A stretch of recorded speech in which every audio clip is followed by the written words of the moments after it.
C'est la première fois que je suis invité à un débat public pour parler de ce livre. Donc, je suis très intimidé. J'espère. Du coup, j'ai aussi lancé quelques petits trucs qui ne sont pas dans le livre, mais dont j'avais envie de parler pour entendre les réactions, en fait, et pouvoir débattre avec vous.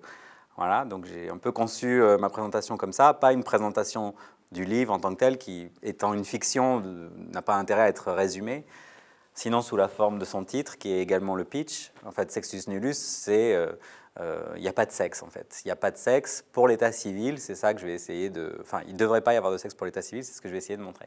Alors bon, pour commencer, donc j'avais prévu cette introduction-là, et ça tombe vraiment très bien, je trouve que la situation qu'on est en train de vivre illustre ça. C'est-à-dire, je voulais dire, il y a des romans à succès qui sont tirés à plus de 200 000 exemplaires. Donc celui-là, La 7e fonction du langage, qui est... J'ai dit 200 000, je dis un peu au hasard, mais c'est un grand succès de librairie sur Qui a tué Roland Barthes. Et puis il y en a qui sont donc voués à un destin d'anonymat pour toujours, des livres tirés à 500 exemplaires, qui ont pourtant peut-être beaucoup d'intérêt également, ce que je vais essayer de soutenir. Mais disons, je voulais prendre comme accroche ce livre-là, parce que dans cette fiction, Laurent Binet met en scène une association secrète qui s'appelle le Logos Club, où en fait, ça fonctionne comme une sorte de franc-maçonnerie du débat, où on arrive... on tire un sujet, donc là par exemple, dans le passage que j'avais retenu, c'est l'écrit ou l'oral, est-ce que l'écrit est supérieur à l'oral ou l'oral à l'écrit? Et puis en fait le but c'est de faire une joute oratoire pour découvrir quelle est la thèse qui est la plus forte, quoi. Donc un jeune aspirant soutient la puissance de l'oral, évoque la figure de Socrate, et puis son répondant, on va dire, qui est un maître beaucoup plus aguerri, ne dit rien, semble approuver, et puis il dit « Vous avez mentionné Socrate, vous vouliez dire sans doute Platon, puisqu'en fait on ne connaît les paroles de Socrate que par Platon, et voilà la supériorité de l'écrit établie juste en une phrase, enfin en un mot, Platon au lieu de Socrate, et puis voilà. Donc, et à ce moment-là, on se fait couper une phalange, en fait, dans le Logos Club. Bon, j'espère qu'il ne m'arrivera pas quelque chose de similaire ici, si vous n'êtes pas d'accord avec la proposition que je vais soutenir, une proposition que je vais soutenir avec autant de rhétorique que possible. Mais en fait, quand on doit faire un exposé et soutenir une thèse, tout dépend de la thèse qu'on veut soutenir, finalement, pour mesurer la quantité d'énergie qu'on doit mettre à la défendre. Donc, le terrorisme doit être combattu, si je vous dis ça. Il suffit que j'ai l'air un peu sérieux, le menton, comment vous disiez martial, voilà. Ça passera tout seul. Vous approuverez sans doute, oui, oui. Si je dois vous dire encore, le terrorisme doit être entretenu, là, évidemment, il va falloir que je rame beaucoup plus pour essayer de vous convaincre que cette proposition a un sens. Voilà. Donc, il y a des assertions qui sont très simples à soutenir et puis d'autres beaucoup plus difficiles à faire passer. Alors, justement, si je vous dis donc « il faut effacer les sexes de l'état civil », je pense qu'on est dans le deuxième cas, c'est-à-dire c'est le genre d'assertion qui, a priori, froisse les gens et que pour la défendre, il faut donc recourir de trésors d'ingéniosité et d'énergie. Donc, ça ne suffit pas à être entendu, mais en tout cas, quand les gens sont là, il faut recourir à des trésors d'ingéniosité pour faire valoir une thèse comme ça. Parce qu'il faut effacer les sexes de l'état civil. En apparence, c'est juste une mesure très simple. Il s'agit de prendre, par exemple, nos papiers d'identité et d'imaginer qu'il n'y aura plus marqué sexe masculin ou féminin. C'est tout. C'est juste une petite ligne sur la carte d'identité, une petite mention dans l'acte d'état civil, l'acte de naissance. Donc, a priori, ce n'est pas grand-chose, mais pourtant, eh bien, évidemment, supprimer la mention du sexe d'état civil, ça n'est pas du tout comme supprimer d'autres mentions qui figurent sur nos papiers d'identité, comme la couleur des yeux, la taille, etc. Alors, au contraire même, ça suscite beaucoup d'ironie. J'ai vu un blog qui commentait mon livre, et puis qui disait, avec Monsieur Hockey, donc il ne faudra plus le sexe à l'état civil parce que c'est discriminant, et puis il ne faudra plus non plus la couleur des yeux parce que c'est discriminant, ni la taille, ni même le nom de famille, et puis donc on va tous être désignés par des numéros, ce qui est évidemment la catastrophe suprême.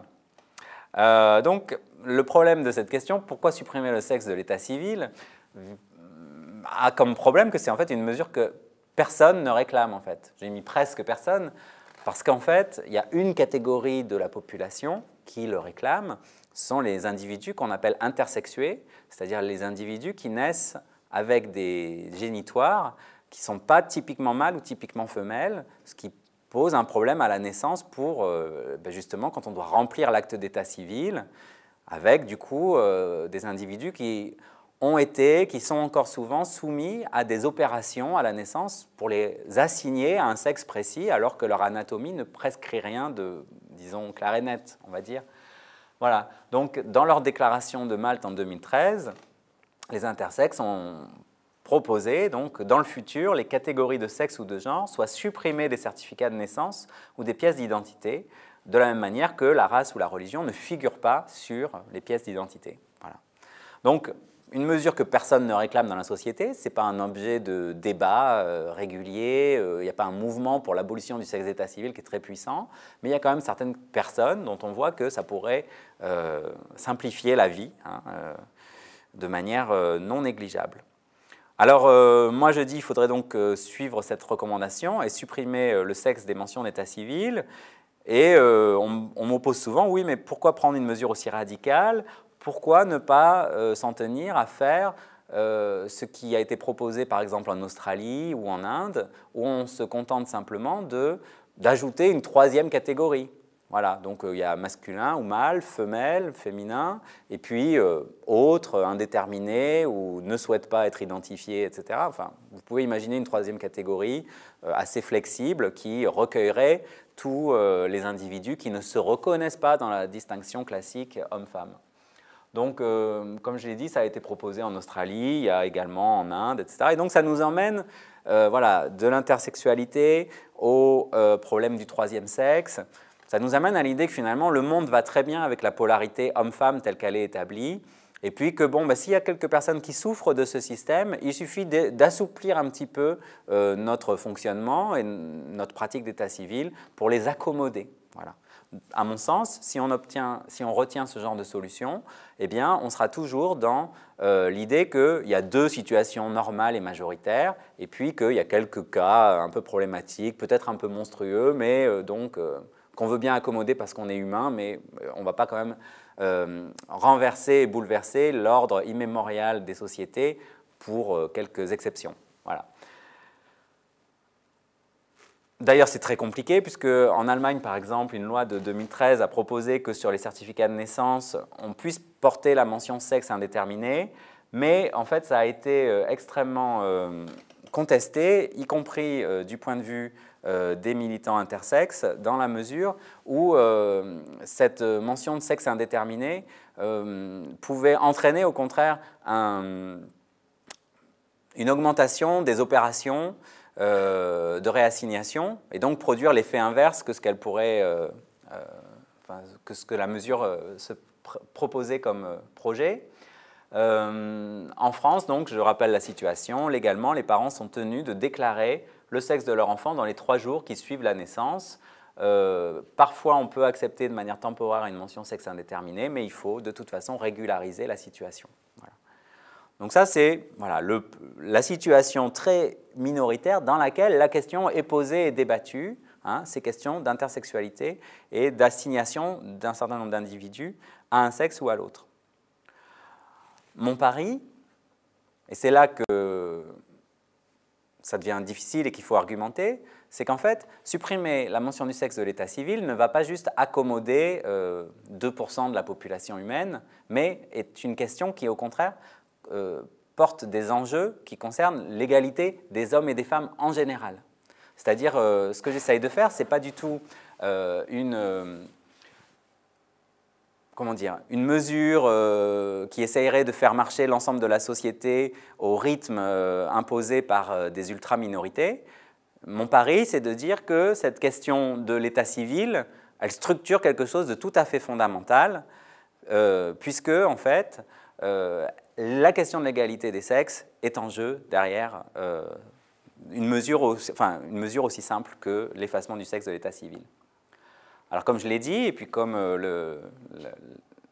l'assistance très nombreuse présente ce soir l'atteste, c'est une mesure qui agace tout le monde et qui n'intéresse personne.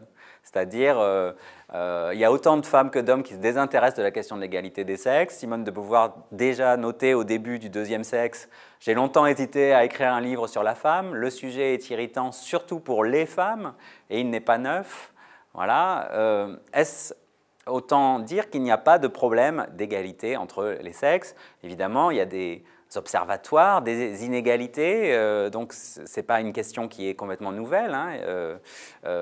La question du plafond de verre, hein, la présence des femmes aux plus hauts échelons de la société, la question des inégalités de salaire, etc., restent des problèmes qui sont pris en charge hein, socialement. Simplement, la question est d'ordinaire jugée résolue par des mesures qu'on peut résumer de manière un peu rapide sous le terme de parité. C'est en assurant de manière légale la parité qu'on va obtenir l'égalité entre les hommes et les femmes. De manière légale et un peu dirigiste et autoritaire, c'est-à-dire, par exemple, concernant la représentation à l'Assemblée nationale, on va dire, il faut que les partis présentent des listes, etc. Dans les universités, aujourd'hui, les comités de sélection qui se constituent doivent comporter au moins 40% de femmes. Voilà, donc ce sont des mesures. J'avais assisté une fois à une conférence de la mission égalité en Rhône-Alpes où en fait, il était dit qu'en fait, l'objectif n'était pas seulement la parité, mais la double parité, c'est-à-dire 50% d'hommes et de femmes, aussi bien dans les professions dites féminines que dans les professions dites masculines. C'est-à-dire qu'il ne suffit pas seulement de féminiser les professions masculines, il faut aussi masculiniser les professions féminines à égalité. Voilà.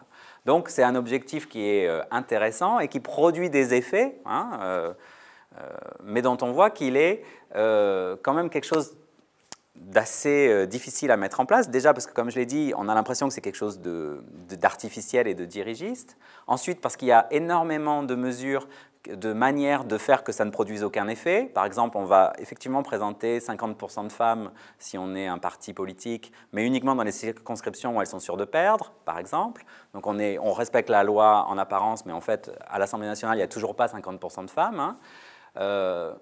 Et puis surtout, la parité, on est d'accord que c'est une mesure qui, à terme, doit être abolie. C'est-à-dire, en fait, c'est juste une mesure temporaire qui doit permettre d'accéder à l'égalité qu'on ne peut pas atteindre autrement, sachant qu'à terme, le système devrait s'auto-entretenir. Une fois que l'égalité sera réalisée, il n'y aura plus besoin de la béquille juridique ou législative pour arriver à ça. Donc, une mesure qui doit s'abolir d'elle-même, hein, on peut imaginer, quand la société ou les mentalités auront suffisamment progressé, et puis une mesure qui, de toute façon, vient trop tard. Parce que pour moi, en fait, on laisse les inégalités s'introduire dans les comportements, dans les cerveaux, dès la naissance. Hein, on les insinue dans les cerveaux, les inégalités, par une sorte de division du travail très marquée. Je vais revenir là-dessus, évidemment, abondamment le long de mon exposé. Et puis, une fois que les individus sont arrivés à l'âge adulte, hein, se sont bien socialisés, constitués, psychologisés, selon un système selon lequel les hommes et les femmes, ça n'est pas la même chose. Nous ne sommes pas des êtres humains, mais nous sommes d'abord des représentants d'un sexe plutôt que de l'autre. Eh bien, à partir de là, on dit, maintenant, on va instaurer l'égalité entre vous, d'accord ? C'est-à-dire, oui, on vous a donné des poupées depuis la naissance, et vous voulez devenir infirmière, par exemple, mais voilà, il n'y a pas de nécessité à cela. Vous pouvez aussi devenir militaire, par exemple. Voilà, enfin, vous voyez, donc c'est une mesure qui est intéressante, la parité, mais qui vient extrêmement tard par rapport à la manière dont les individus se constituent, en fait. D'où l'idée qu'en fait, en prenant une décision aussi simple que supprimer la mention du sexe à l'état civil, eh bien, on va pouvoir peut-être prendre les inégalités à la racine. Voilà. Et en fait, en commençant à réfléchir à cette question, pourquoi ne pas, se pose la question immédiate de à quoi sert le sexe d'État, en fait? Le sexe d'État civil, à quoi ou à qui sert-il? Et ici, il me semble que ce sexe, alors je l'ai appelé social ici, il faudrait peut-être l'appeler le sexe d'état civil pour qu'il n'y ait pas d'ambiguïté. Ce sexe d'état civil, il n'a pas vraiment de pertinence. En tout cas, c'est le constat que je fais. Aujourd'hui, vous pouvez ouvrir un compte en banque de manière indifférente si vous êtes un homme ou une femme. Au travail, si vous n'obtenez pas un poste parce que vous êtes de tel ou tel sexe, ça s'appelle de la discrimination. Les programmes scolaires sont aujourd'hui constitués de manière unique pour les garçons et les filles. Ça n'a pas toujours été le cas, mais aujourd'hui c'est le cas. Et on va le voir, en droit, le sexe est quelque chose qui tend à être supprimé. Enfin, l'inégalité des sexes est quelque chose qui est supprimé. Je vais développer ce point, mais donc, il me semble que, en fait, rien n'empêche d'abolir la mention du sexe d'état civil des personnes. On n'est peut-être pas au point, je ne vous ai peut-être pas encore convaincu du fait qu'il faille le faire, mais au moins, mon premier point, ça va être de dire qu'on puisse sans difficulté le faire. Voilà, de dire, pour ce qui concerne le sexe d'état civil, il n'y a pas d'objection majeure. En fait, cette mesure ne sort pas complètement d'un chapeau, c'est-à-dire c'est quelque chose qui se prépare depuis très longtemps. Ça se prépare depuis très longtemps au sens où le sexe d'état civil a perdu une à une toutes les fonctions ou justifications qu'il a eues par le passé. Quand on a promu le suffrage universel, en réalité, c'était le suffrage universel masculin. Il a fallu attendre donc 1945 pour que le suffrage authentiquement universel, avec une formule un peu bizarre, soit promu. Mais donc aujourd'hui, par exemple, le fait d'être un homme ou une femme à l'état civil ne prescrit plus le droit de vote ou le non-droit de vote. Pour ce qui concerne, par exemple, la conscription, c'était très important au moment de la guerre de 14, par exemple, enfin, avant la guerre de 14, c'est-à-dire qu'il fallait pas seulement indiquer le sexe d'état civil, il fallait présenter l'enfant à l'état civil afin d'éviter que des individus de sexe masculin ne soient déclarés de sexe féminin pour éviter justement un service militaire qui durait entre 3 et 5 ans, je crois, sous la Troisième République. Enfin, donc, voilà, il me semble qu'aujourd'hui, la conscription ayant été réformée depuis 1998 avec la journée d'appel de préparation à la défense devenue journée de défense et de citoyenneté, aujourd'hui, il n'y a plus de service militaire en jeu ici. Donc le fait d'être masculin ou féminin, d'état civil, n'a plus d'incidence sur les obligations par rapport à ce qu'on appelait le service militaire. Donc. Enfin, dernier point, le mariage pour tous, en 2013, a été de fait, a levé de fait un ensemble d'usages du sexe d'état civil, puisque avant cette loi, effectivement, on ne pouvait pas épouser quelqu'un si on était du même sexe que lui ou qu'elle. Désormais, ça n'est plus une objection. Ce sont des rapports de filiation qui importent pour déterminer si on peut se marier ou non avec telle personne, mais pas des questions de sexe d'état civil. Donc il me semble qu'il y a un ensemble de mesures, dont le mariage pour tous en 2013, et le point d'orgue en quelque sorte, qui permettent de penser qu'aujourd'hui, le sexe d'état civil n'a plus vraiment de pertinence. En droit, en fait, on peut faire un passage en revue de ces lois qui, petit à petit, ont effacé l'incidence du sexe. Je vais passer un petit peu les choses en revue, ça fera quelques rappels historiques intéressants, mais pour voir comment, justement, progressivement, des inégalités inscrites dans le droit ont été progressivement éradiquées. Pour ce qui concerne la capacité, désormais, aucune disposition ne fait de la femme un être incapable, soumis à la puissance de son mari. L'ancien article 213, la femme est soumise à la puissance de son mari, est aujourd'hui l'article 216, chaque époux a la pleine capacité de droit. Pour ce qui concerne les successions, selon l'article 735 du Code civil, les enfants ou leurs descendants succèdent à leur père et mère ou autres ascendants sans distinction de sexe, ni de primogéniture, etc. Pour ce qui concerne l'autorité parentale, elle est exercée en commun par le père et la mère. Il n'y a pas de priorité qui est donnée à l'un ou l'autre. Pour ce qui concerne l'âge nuptial même, l'ancienne loi de 1803, l'homme avant 18 ans révolus, la femme avant 15 ans révolus ne peuvent contracter mariage, a été remplacée par un âge unique, 18 ans, pour l'accès donc, à la nuptialité. Le Code civil imposait à la femme un délai pour pouvoir se remarier, et cela s'est également terminé. Et donc, comme je le disais, pour le mariage est désormais contracté par deux personnes de sexes différents ou même de sexe, ou de même sexe, pardon.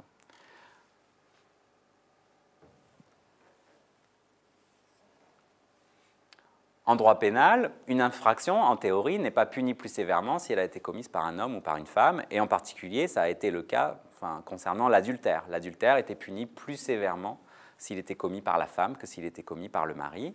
Aujourd'hui, ça n'est plus le cas. En droit du travail, de la même manière, il y avait un ensemble de professions qui étaient interdites aux femmes. Le plus souvent, d'ailleurs, c'était pour protéger les femmes de certaines professions, en particulier exposées aux risques chimiques. Travail de nuit également était interdit aux femmes. Bon, on peut s'en plaindre ou on peut l'applaudir, mais en tout cas, le principe de l'égalité de traitement entre hommes et femmes, qui a été mis en avant par le traité de Rome, par le traité de l'Union européenne, a entraîné un ensemble de réformes du Code du travail, allant dans le sens de un traitement identique, un accès identique possible des hommes et des femmes à toutes les professions. Donc, dans ce cas, en fait, quelles sont les justifications qu'on pourrait trouver au sexe d'état civil, au fait qu'on ait besoin de garder la mention du sexe sur nos papiers? J'en vois deux. Peut-être vous m'aiderez à en trouver d'autres, mais pour l'instant, j'en vois deux. D'abord, c'est une manière d'identifier les individus qui est simple et rapide. Ce n'est pas dit que ça soit la meilleure, mais on va dire ça permet d'identifier les individus, de les reconnaître. Si on prend la taille, si on prend la couleur des yeux, etc., c'est plus compliqué. Homme-femme, par contre, ça marche bien, c'est simple. Voilà. Donc, ça a une fonction d'identification à la douane. Et puis, ça a une fonction, enfin, aussi pour nous, j'ai mis l'identité personnelle, c'est-à-dire, ça nous permet de nous structurer psychologiquement. Donc sur ces deux fonctions, la première, il me semble que, en fait, à l'heure de l'ADN tout-puissant, l'ADN souverain, on pourrait trouver des manières d'identifier les gens beaucoup plus efficaces peut-être que celles qui passent par les sexes, je ne sais pas. Les empreintes digitales, ça existe depuis longtemps, il y en a d'autres. Enfin, voilà. Donc s'il ne s'agit que d'une affaire d'identification, ça me semble être une justification assez simple, assez faible, pardon. Et puis pour ce qui concerne la fonction d'identité personnelle, je remercie beaucoup l'état civil de se préoccuper de ma santé psychique. Mais en fait, je pense que mon identité psychique, elle est construite sur plein d'autres choses et pas sur ce qui est marqué sur ma carte d'identité. Et en particulier, voilà, c'est un environnement social, c'est des rôles, c'est des identifications, etc., qui sont assez indifférentes finalement à ce qui est écrit sur les papiers d'identité. Donc ces deux justifications possibles pour garder la mention de sexe sur les papiers me semblent assez faibles. Donc il me semble que cette proposition selon laquelle on pourrait supprimer le sexe de l'état civil est tout à fait défendable. J'ai mis dimension anarchiste, en fait, ça serait plus exactement minarchiste, c'est-à-dire pourquoi finalement, la question assez simple, c'est pourquoi finalement est-ce que l'État se préoccupe de mon sexe, de savoir quel est mon sexe qu'est-ce que l'État vient faire dans nos culottes? C'est le titre d'un article d'un journaliste suisse qui a commenté mon livre, Nick Hulmi. Donc voilà, c'est-à-dire pourquoi est-ce que l'État se mêle de ça finalement? À un moment, je me suis dit, par exemple, l'État a besoin du sexe d'état civil pour mesurer les inégalités, par exemple.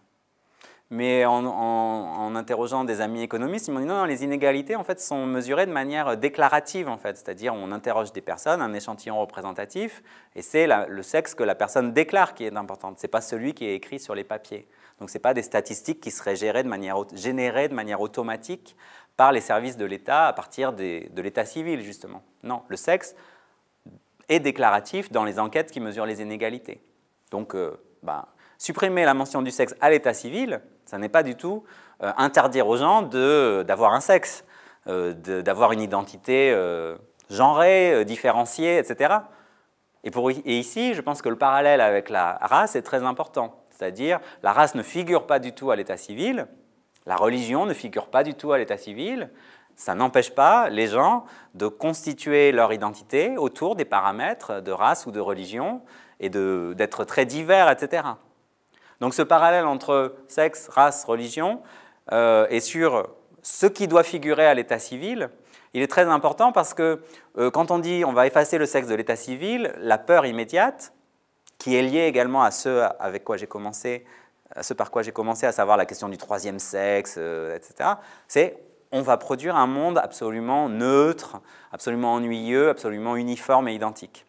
Alors qu'en réalité, voilà, les races, les religions sont extrêmement diverses, sont l'objet de cristallisation identitaire extrêmement forte, et pourtant, elles ne figurent pas à l'état civil. Donc pourquoi est-ce que le sexe, ici, aurait un statut différent? Donc on pourrait dire que ce serait une mesure de simplification administrative qui conduirait à supprimer toutes les questions concernant la transsexualité, l'intersexualité, les transgenres donc, qui souhaitent s'habiller selon un genre ou l'autre, etc., mais qui ne souhaitent pas changer d'état civil, seraient parfaitement à l'aise dans ce monde-là. Donc ça, c'était sur le premier point. Les individus ne seraient plus définis en homosexuels ou hétérosexuels, ce sont juste des individus humains qui s'allient. Par exemple lors du mariage, et puis donc la question des discriminations en fonction de leur sexe, qui serait donc en fonction du sexe qui serait supprimé. La France, donc, je n'ai pas peur des mots, reprendrait le flambeau du changement un peu dans le monde, au lieu d'être toujours un peu à la traîne de toutes ces réformes de société. La manière dont la patrie des droits de l'homme, des droits humains, on va dire, a été s'est comporté au moment du Pax, du vote du Pax en 1998, au moment du vote du mariage pour tous en 2013, a pu susciter certains étonnements, disons, voilà, par l'abondance des protestations qui ont été engendrées.